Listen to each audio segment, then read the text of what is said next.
Welcome back to The Big Debate here on the Asia Network with me, Nomi Iqbal. Now, I'm going to ask you a question. How much do you know about the Anglo Sikh Wars? I'm going to be honest, I probably don't know as much as I should. And I want to know, do you know, if you do know about them, how much of an influence these wars had on Indian history? Well, my next two guests are part of a team behind this new exhibition, which hopes to kind of get rid of the myths and give us a bit more of an insight on what happened. It's called Anglo Sikh Wars, Battles, Treaties and Relics, 1845 to 1849. The exhibition will be held at the Newark Houses Museum and Gardens in Leicester. Unseen artefacts on display to help people understand the history a bit more. So with me is author and military historian Amarpal Singh Sidhu and the head of the Sikh Museum Initiative, Gurinder Singh Mann, on the show here to tell us more. Afternoon to you both. Good afternoon. Hi there. So first of all, if I can start with you, Gurinder, what inspired you to come up with this project? Well, initially, what we started doing was we actually, just as a Sikh organisation, we were looking at different avenues in terms of how we can actually portray Sikh history. Now, the Sikh Museum Initiative is trying to actually kind of take a different course, maybe from other organisations, by actually incorporating technology. So as our first major project, we were looking to do something which was unique and also something which probably many people didn't know anything about. And the Anglo Sikh Wars seemed to be one of those areas which seemed to have topped the list when we were deciding on this particular project. Well, I mentioned before that I don't know about it as much as I should. I mean, I've learned a lot more as I've got older, but certainly at school, we didn't hear much about this. Why do you think that is? It's a very interesting question, actually, because the actual war seems to be something that not only does the British kind of don't really talk about too much, and also on the Sikh side as well, really, there seems to be this kind of a gap in knowledge in terms of what these Anglo-Sikh wars were about.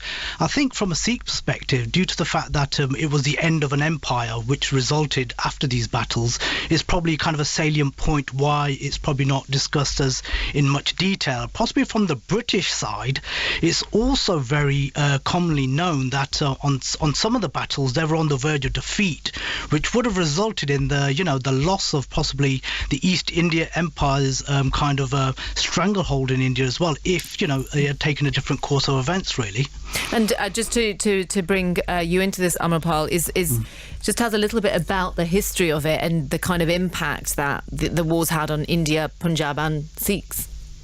Right. Well, they had. Obviously, they had a huge impact on the Punjab. The British, round about the time of the Anglo Sikh Wars, controlled most of India. One way or another. Either they were directly ruling certain areas, or through proxy, through certain Maharajas.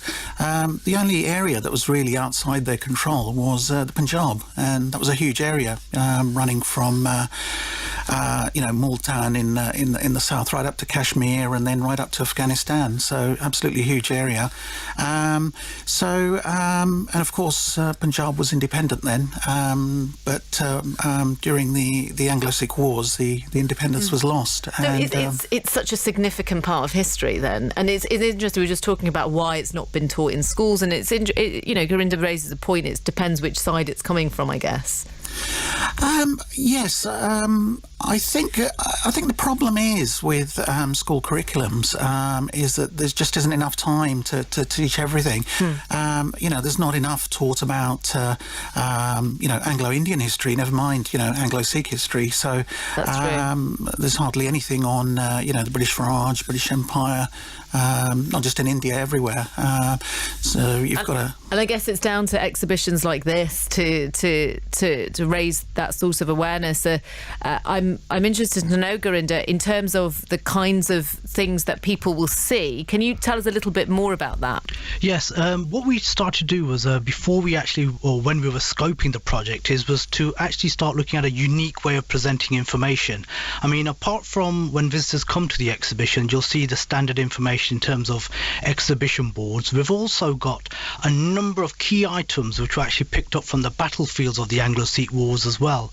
And this includes things like swords from both sides. We also have some 2 unique coatees or shell jackets, so to speak, from both sides. And we've got a rare Sikh scripture which was actually found on the Battle of Ferozshah, which has been loaned to us by the University of Leicester as well. So that's the actual in terms of the kind of content, in terms of what people can see. But what we've also done is we've actually tried to incorporate new technology into the actual exhibition as well. So we've actually modelled a number of key objects which can actually be viewed on a 3D tablet. So this will actually appeal to the younger generation and younger audiences who have now grown up on the tablet, you know, on a diet of iPhones and tablets and things like that as well, really. You've got the Kohinoor diamond, the famous diamond. Well, we haven't got the actual diamond. That would be great if you had the actual diamond, but you've got a 3D replica of it. Well, there's 2 aspects to it. We've got an actual... what we actually did was we actually replicated the 1851 version, because the actual diamond was recut at a later stage. So we've got a replica of the 1851 version in 3D, but we also do have a replica actually as an exhibition piece as well. So we've got the Kohinoor in kind of 2 states, really.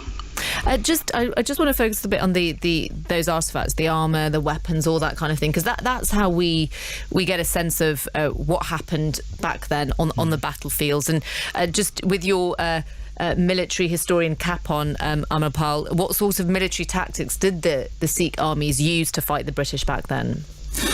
Okay, well, during the wars, unfortunately for the Sikh army, a lot of their best generals had sort of passed away. So this was, in fact, one of the reasons why the Sikh army lost. So, you know, without going into too much detail, they were very sort of... short and very bloody battles. You normally think a battle will go on for 2-3 days or whatever, but some of the battles were actually very short. Jallianwala was just 3-4 hours, and but a huge number of casualties. It was literally 2 sides, hardly any tactics involved actually, just literally 2 sides. The British advancing against the Sikh army, and literally man to man. How many battles? There were about 5 battles in the first war, and there was about 5 or 6 battles in the second war as well. Some of them were fairly sort of small affairs, but 2 or 3 of the battles were actually quite large and involved quite a few casualties as well. So. Just in terms of getting younger people involved in this, you mentioned, Gurinder, the use of things like the tablets and iPhones, but just going back to the diamond, people know about that, don't they? They know this jewel in the crown of the British Empire. So I guess that is probably your main attraction almost. Well, it is in a sense, because when we actually talk about, say, the Kohinoor, it actually brings up emotions from all sides, really. I mean, there has been calls for the diamond to be kind of so-called repatriated back to whether it's India or Pakistan, and there is a lot of sentiment related to the word Kohinoor. So it does actually bring down a type of visitor who would be interested to know more about it. So therefore, in our exhibition, we try to look at it from a multifaceted view, like I said earlier, which is about actually having a replica so they could see what it looks like, but also to actually see what it would look like at the time of possibly when Maharaja Ranjit Singh, who was the owner at one time of the diamond as well. So in a way, what we're trying to show is like a different way in which not just once it's appealing to younger audiences, is to audiences of all ages, really. Yeah. If you're tuning in now, you're listening to the Asian Network with me, Nomi Iqbal. We're talking about the Anglo Sikh Wars, and I want to find out from you how much you know about them, how much of an influence these wars had on Indian history. We have 2 really great guests with us, author, military historian Amarpal Singh Sidhu, and the head of the Sikh Museum Initiative, Gurinder Singh Mann, who are telling us about this new exhibition, the Anglo Sikh Wars, which is going on display in Leicester with all these unseen artefacts on display. Do get in touch with any comments you have. Do tweet us as well at BBC Asia Network. We'll continue the conversation in a moment. To the big debate with me, Nomia. We're talking about the Anglo Sikh Wars and how a new exhibition is going to be held in Leicester, which enables people to learn more about it. And I'm joined by author and military historian Amarpal Singh Sidhu, and also the head of the Sikh Museum Initiative, Gurinder Singh Mann, to talk a little bit more about this. While the music was playing, we were talking a little bit, weren't we, Amarpal, about how actually the Anglo Sikh War talks a lot about the relationship with Britain, and it was quite a fraught relationship that we had with the British. That's right, yeah. I mean, our relationship runs over 200 years now. You know, the British were in India, sort of early 16th century, and that's when trading began between the two countries. So we've had, a lot of trade relations, friendly relations, wars, going back literally, 400 years. And for the Punjab, for the last 250 years, it's been, as you say, fraught. I'm thinking of I don't know how you would describe it, Gurinder, that relationship, but I assume all this will be looked at in the exhibition. Yeah, I mean, I think in terms of the actual relationship itself, it's it was one of those kind of fraught ones, like we actually stated. I mean, you got to remember that the British and the Sikhs didn't really come into a major kind of collision, so to speak, until like just after the 1780s, really, and that was just a couple of skirmishes, which kind of took place after Bagheil Singh had actually just hoisted the Sikh flag at Delhi, basically. But once we got to say the 1800 period, is when we actually see Maharaja Ranjit Singh undertake a peace treaty with the British, and it was that peace which actually lasted till the Anglo Sikh Wars, which kind of kept the two kind of empires at bay, really. And I think what we actually try and say in the exhibition is that there was this East India Company which actually came onto the shores of India, but it was like Amarpal said earlier on, it was the Punjab was still the last bastion left in terms of for them to conquer in order to have almost complete control over India and Pakistan, really. And this exhibition, it's I guess it's designed to appeal to everyone, really, not just specifically young British Sikhs. Exactly. I mean, I think the key thing is when we actually say the word Anglo Sikh Wars, what we have to be very clear is that there was people of different faiths and different denominations fighting on both sides.